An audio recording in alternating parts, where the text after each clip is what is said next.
Hey guys, welcome back. As I mentioned in my previous video, I'm formerly a circus artist.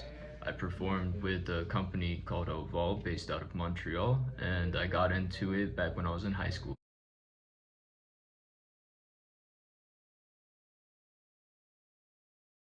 Just like a quick backstory of how I got into the program. So I was formerly a rugby player, and I was quite successful with that. And I had a buddy of mine whose sister was involved with a circus program in our high school. So as I was moving from eighth grade into ninth grade, I found out that I could audition for this class and be able to be in the circus. So once I found out about this program, I was very intrigued. I wanted to know how I could get involved.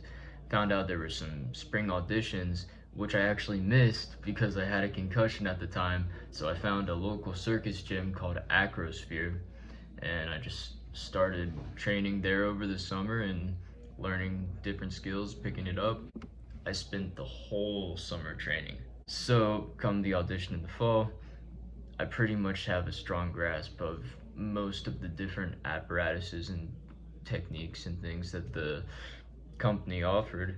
And so I auditioned, I got into the class, and yeah, it began.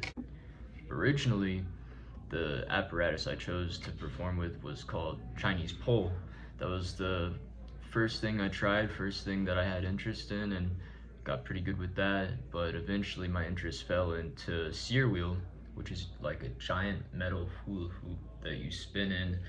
It's physics, centrifugal force, that type of thing. So I ended up getting very involved with sear wheel, and I decided that I was gonna do this professionally, and that I wanted to spend my life performing and making art for other people.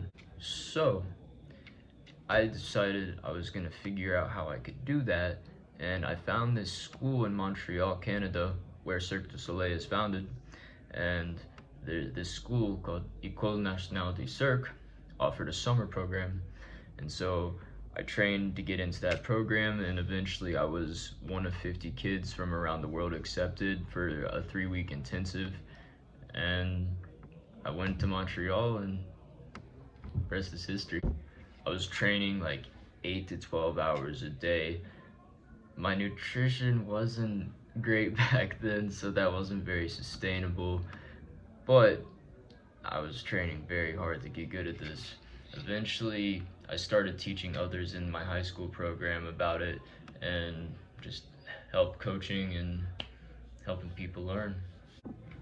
Fast forward a bit more, I go to Montreal after I graduate in 2018, and I just reconnect with old friends, hang out with old circus buddies that I met from the camp.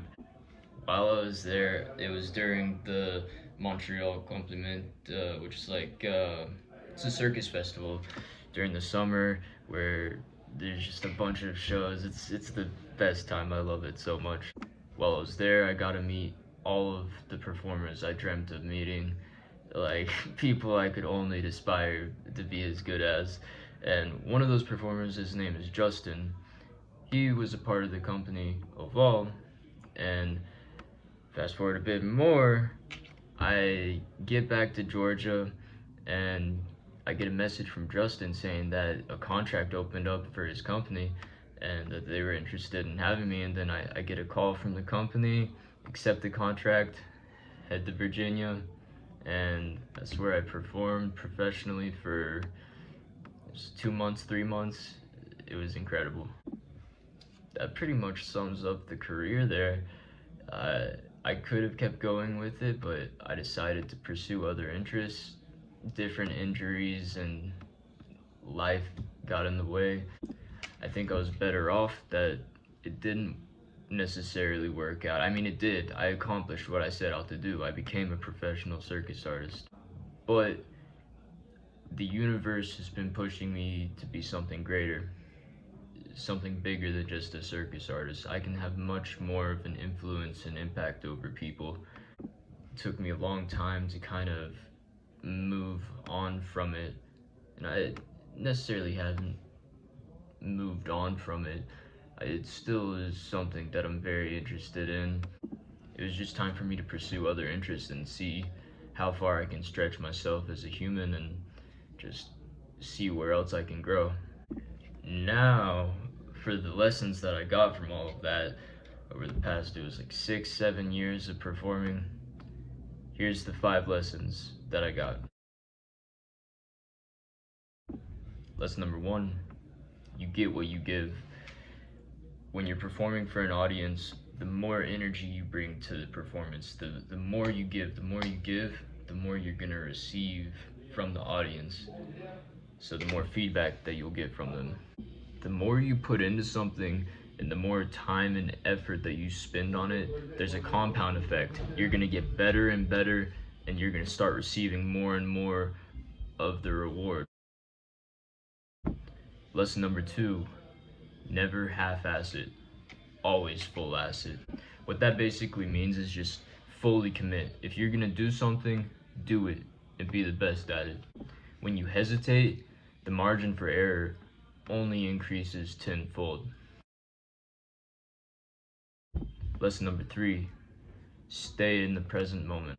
In acting, I was taught to be in the present moment and to stay present. This allows you to fully immerse yourself in a given moment and really be involved in your performance.